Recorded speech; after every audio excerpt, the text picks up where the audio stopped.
Welcome to another One Chapter Wednesday. I am lucky enough to be part of the Sasquatch Committee, which is a group of librarians that chooses fabulous middle grade books every year for students to read and vote on. And then in the spring, one of them is chosen as the winner, and the author gets a big prize, fabulous prize, but mostly gets to know that all of these children love reading their book. So I thought I would do a series of videos on the Sasquatch books for this year. So our very first nominee that I'm going to read from is Saving Winslow by Sharon Creech. Now, if you have not read any of Sharon's books before, you are in for a treat. She is an incredible author. Her language is so vibrant, descriptive. Her characters are interesting and flawed and layered. This is a great book for anyone who likes realistic fiction, who likes quirky characters, who enjoys a heartwarming animal story. And the chapters are short, which is also really nice because then you get through it really quickly. You can go, oh, I'll just read one more chapter, just one more. And before you know it, you're halfway through the book, right?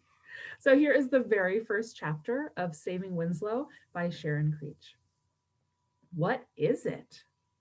In the laundry basket on the kitchen floor was a lump. Another dead thing? Louis asked. Not yet, his father said. It was the midst of winter, when night, like an unwelcome guest, came too early and stayed too long, and when each day seemed smaller than the one before. Louis's mother stared down at the basket that her husband had brought into the house. Another one of Uncle Pete's, I presume? Uncle Pete had a small farm on the outskirts of town. Anything to do with Uncle Pete usually involved Louis's father wasting time or money, or doing something dangerous like chopping down trees or racing tractors through mud fields, or disposing of dead animals. Louis's father had already brought home and buried two piglets that had not survived their birth. Louis knelt beside the basket.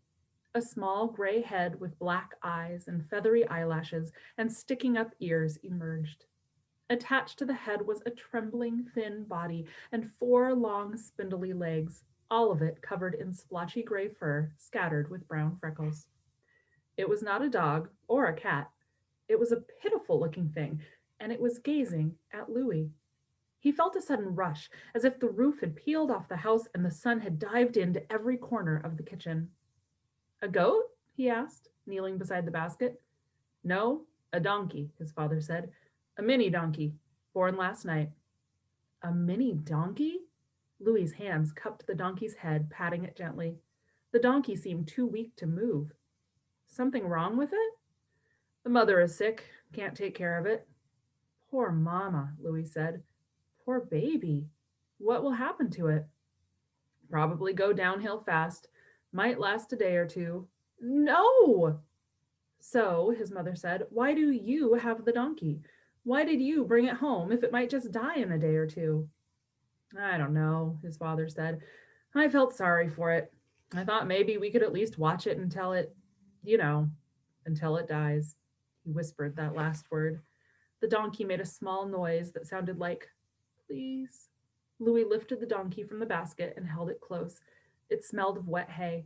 It put its face against Louis's neck and made that noise again. Please. Okay, Louis said. I accept the mission. What mission? To save this pitiful, motherless donkey.